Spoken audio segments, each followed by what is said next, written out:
Welcome to the stories in the Arabian Nights.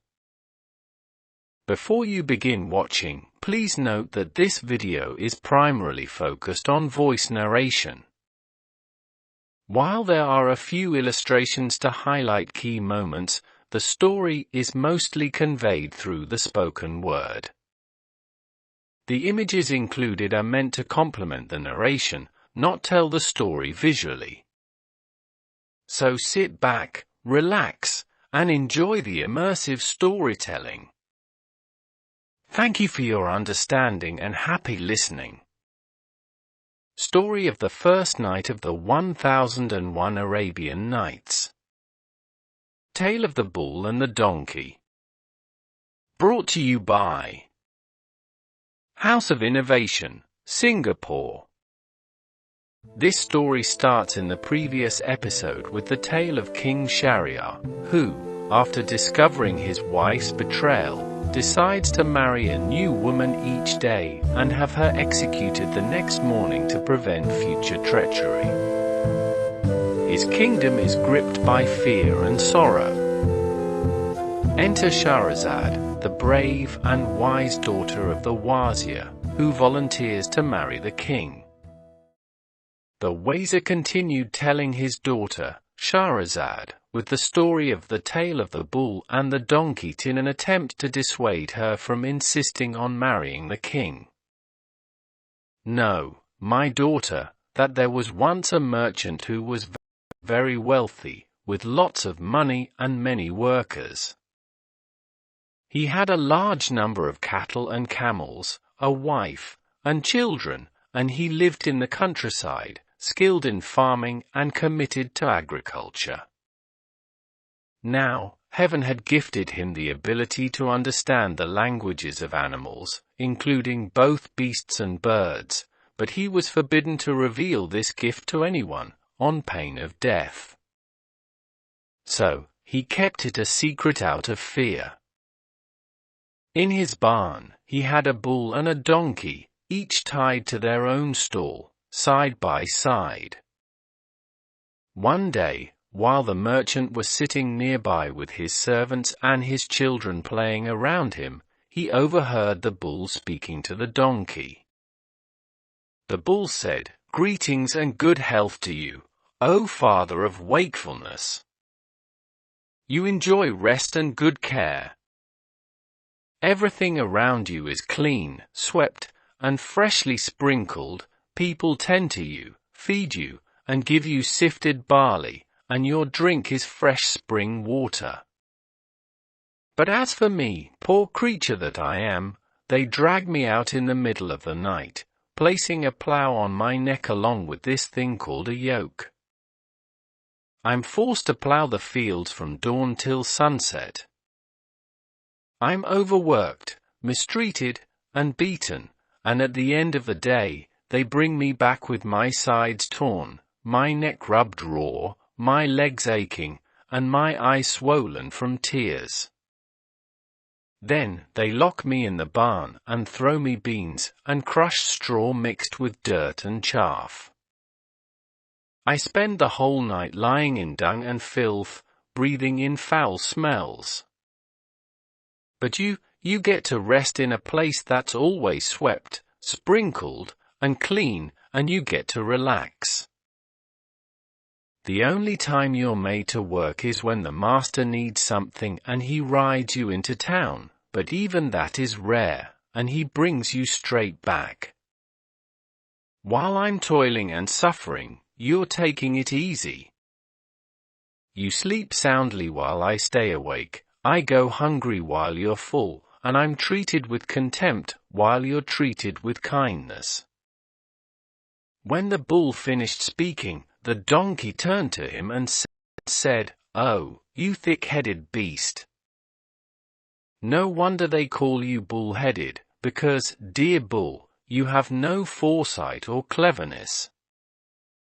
You're as simple-minded as they come, and you know nothing of good advice.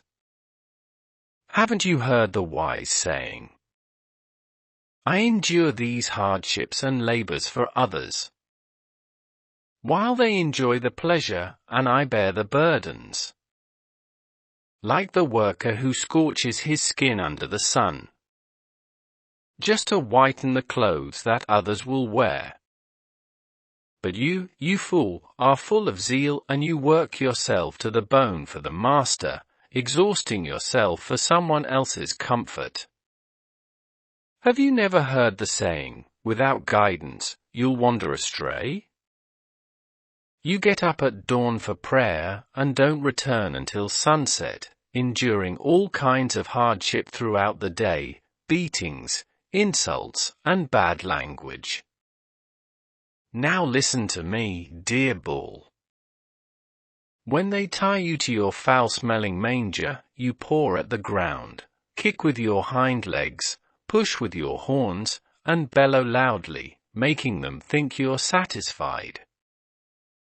And when they throw you your feed, you devour it eagerly, rushing to fill your fat belly. But if you take my advice, your life will be much easier than mine. When they take you out to the fields and place that thing they call a yoke on your neck, lie down and don't get up, even if they beat you. And if you do get up, lie back down again.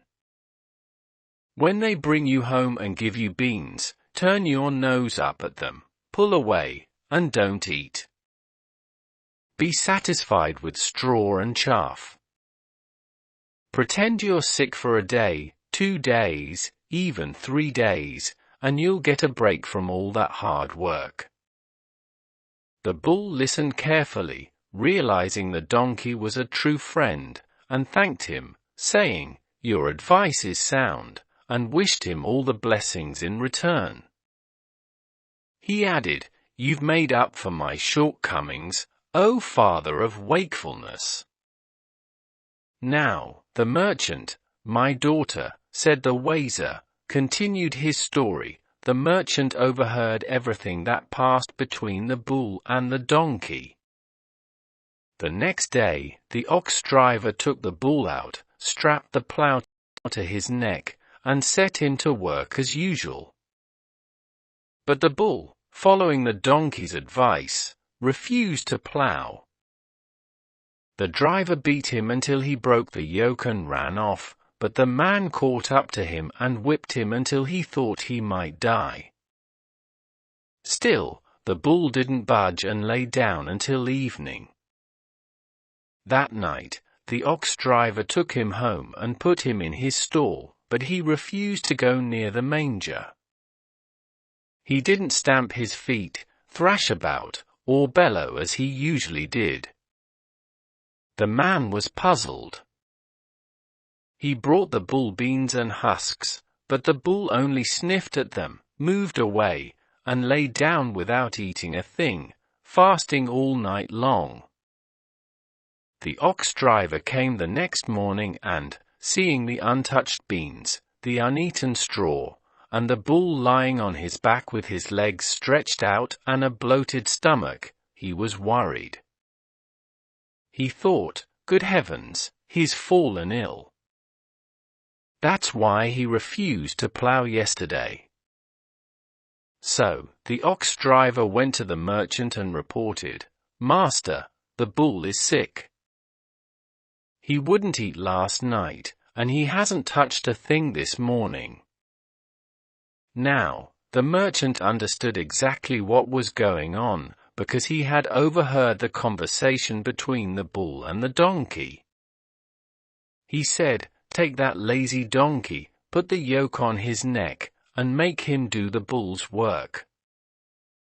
The ox driver took the donkey and made him plough all day long, doing the bull's job. When the donkey got too weak to continue, the ox driver whipped him until his ribs were sore, his side sunken, and his neck raw from the yoke. By the time they returned home in the evening, the donkey could barely drag his body along, his legs trembling.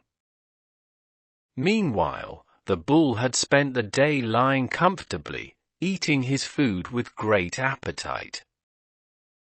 He didn't stop blessing the donkey for his good advice, unaware of what had happened to his friend because of it. That evening, when the donkey returned to the barn, the bull got up in his honor and said, "May good news fill your heart, O father of wakefulness. Thanks to you, I've rested all day and eaten in peace." But the donkey didn't reply. He was filled with anger, resentment, exhaustion, and pain from the beating he'd received. He bitterly regretted his foolishness in offering good advice, thinking to himself, "This is what I get for meddling. I was happy and carefree, and now look where my interference has landed me.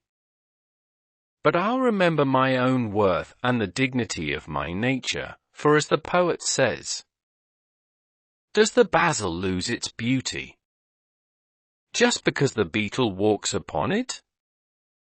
Though flies and spiders make their homes there, no shame clings to a royal hall.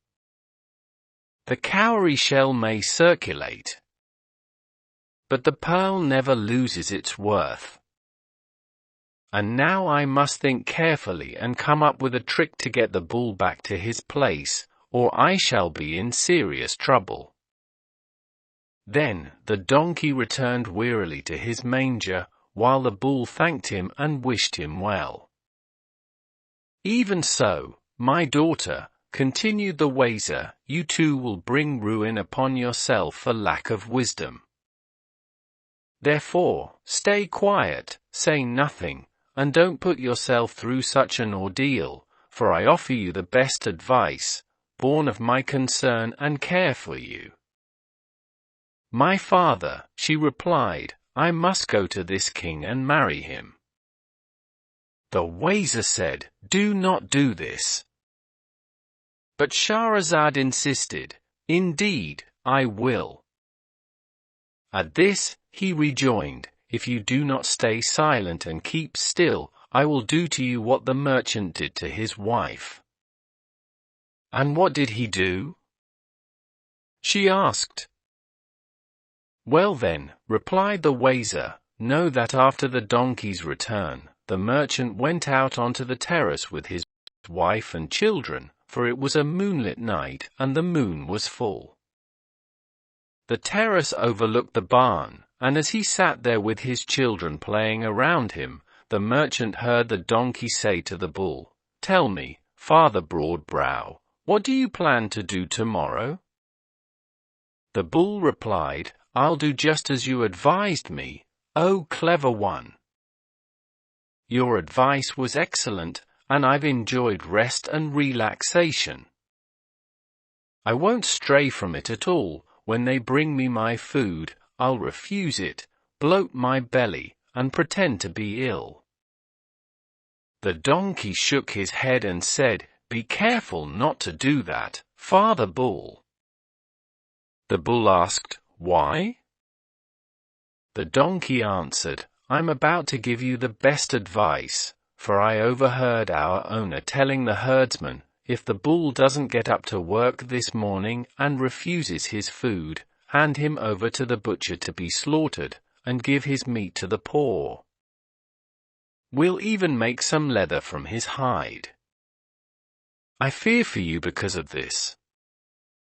So, take my advice before misfortune strikes. When they bring you your food, eat it, get up, bellow, and paw the ground, or our master will surely have you killed. And that's all I have to say.' The bull immediately stood up, bellowed loudly, thanked the donkey, and said, 'Tomorrow I'll happily go out with them,' and he ate all his food and even licked the manger clean. The merchant overheard all of this. The next morning, the merchant and his wife went to the bull's stall and sat down. The herdsman came and led the bull out. When the bull saw his owner, he wagged his tail, kicked up his heels, and frisked about so joyfully that the merchant burst into laughter. He laughed so hard that he fell on his back. His wife asked him, 'What are you laughing at so loudly?' He replied, I laughed at something I saw and heard, but I can't tell you or I'll lose my life. She retorted, You must tell me why you're laughing, even if it costs you your life. He replied, I cannot reveal what animals say, for I would die instantly. She said, You're lying. You're just making excuses. You're laughing at me and now trying to hide something from me. But by all that's good and true, if you don't tell me, I'll leave you and never live with you again. And with that, she sat down and started crying. The merchant exclaimed, Heavens above! What is this weeping for? Please, stop asking me about this. But she continued, You must tell me the reason for that laugh. He answered, You know that when I wished for the ability to understand the languages of animals, I made a vow never to disclose it to anyone, or I would die. No matter, she cried, tell me what passed between the bull and the donkey and die this very moment if you're so inclined. She kept pestering him until he was utterly exhausted and completely distressed. So at last, he said, Call your father and mother, and gather our kin and some of our neighbors, which she did.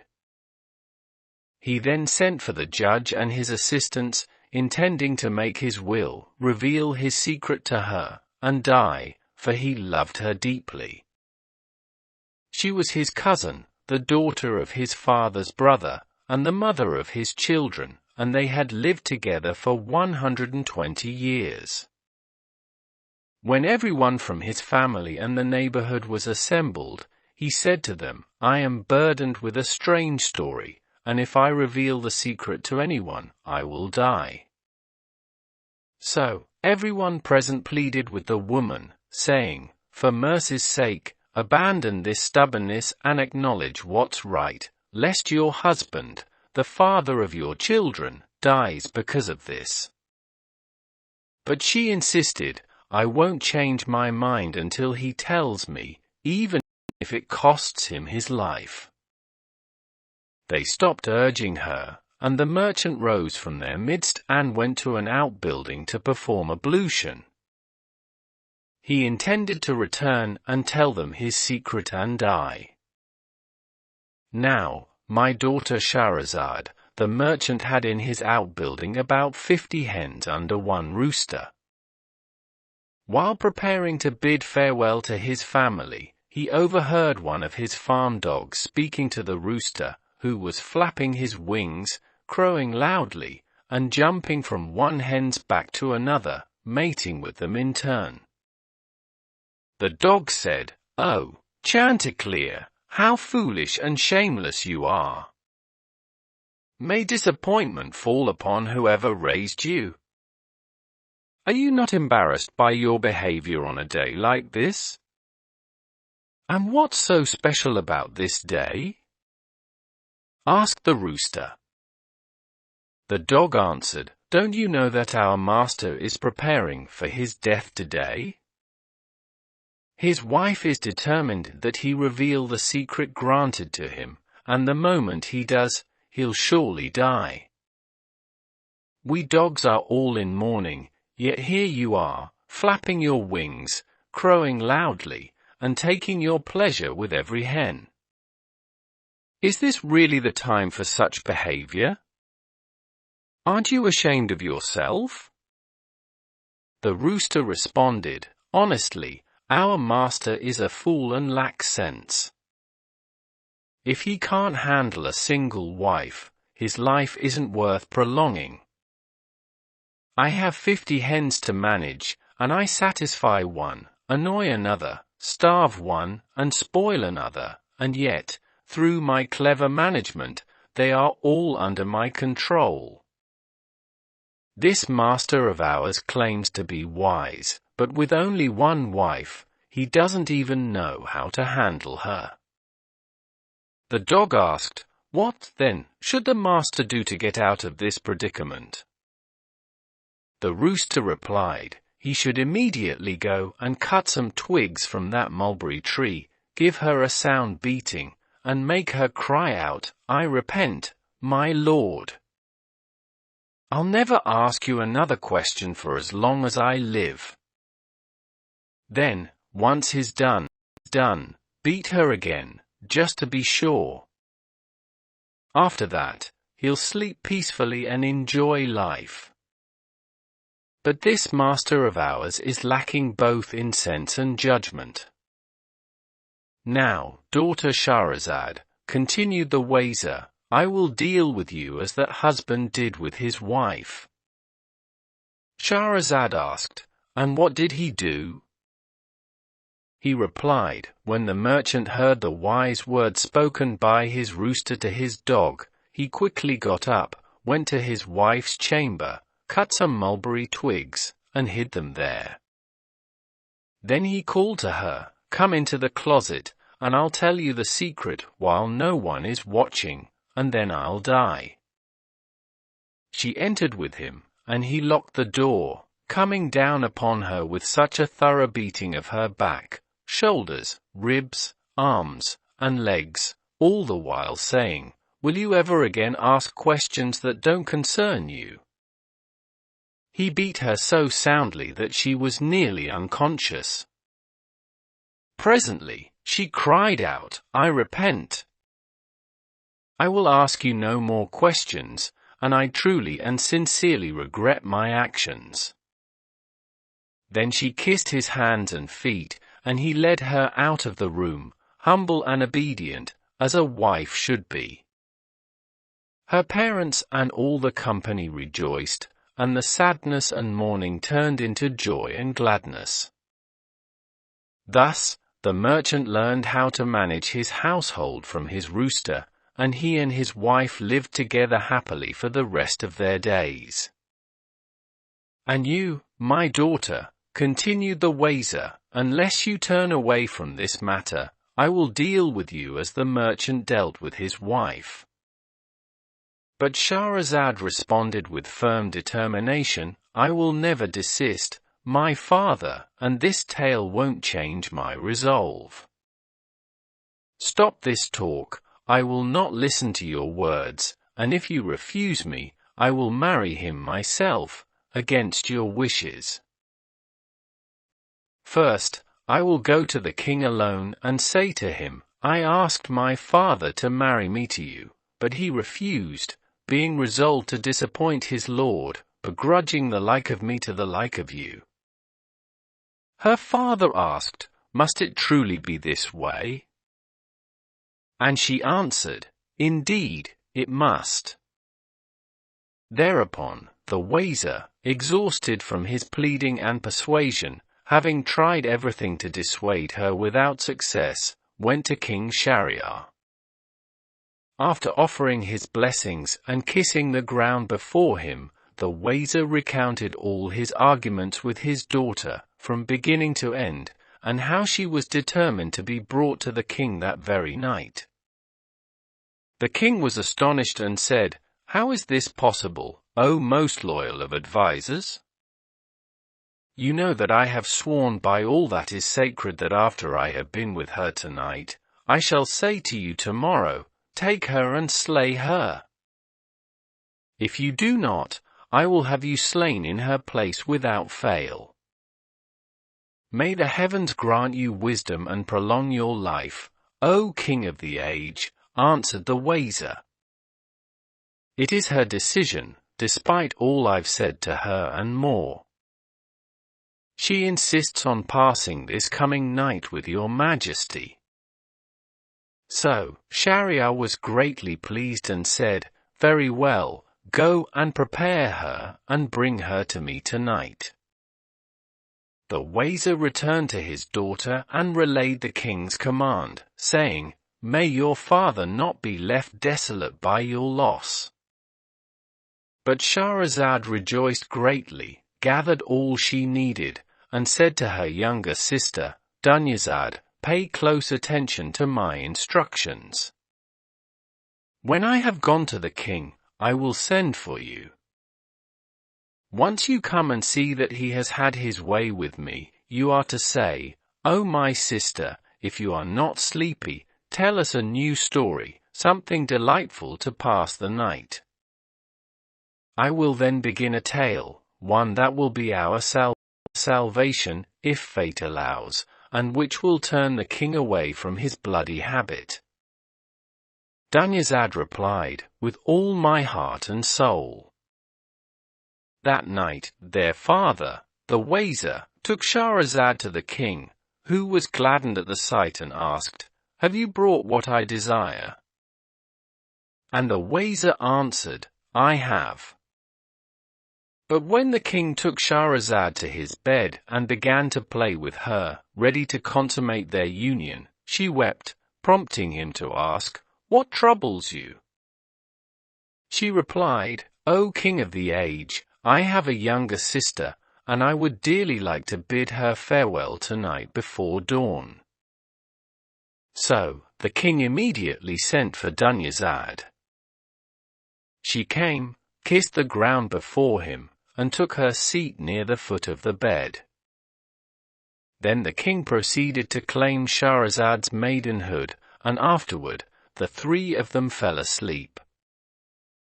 But when it was midnight, Shahrazad awoke and signaled to her sister Dunyazad, who sat up and said, "O my sister, please tell us a new story, delightful and entertaining, to help pass the waking hours of our late night." "With pleasure and joy," answered Shahrazad, "if this noble and gracious king permits me." "Tell on," said the king, who happened to be sleepless and restless, and was therefore pleased at the thought of hearing her story. So Shahrazad was glad, and thus, on the first night of the 1,000 Nights and a Night, she began with the Tale of the Trader and the Jinnee. Dear listeners, this will be continued in our next episode. Dear listeners, you may want to know what we can learn from the story of the Tale of the Bull and the Donkey.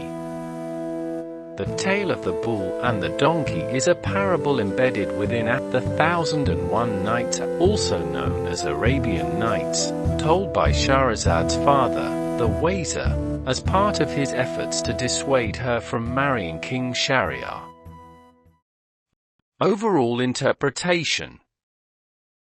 The Tale of the Bull and the Donkey conveys multiple layers of wisdom about understanding one's place, avoiding reckless decisions, and the dynamics of power, obedience, and manipulation.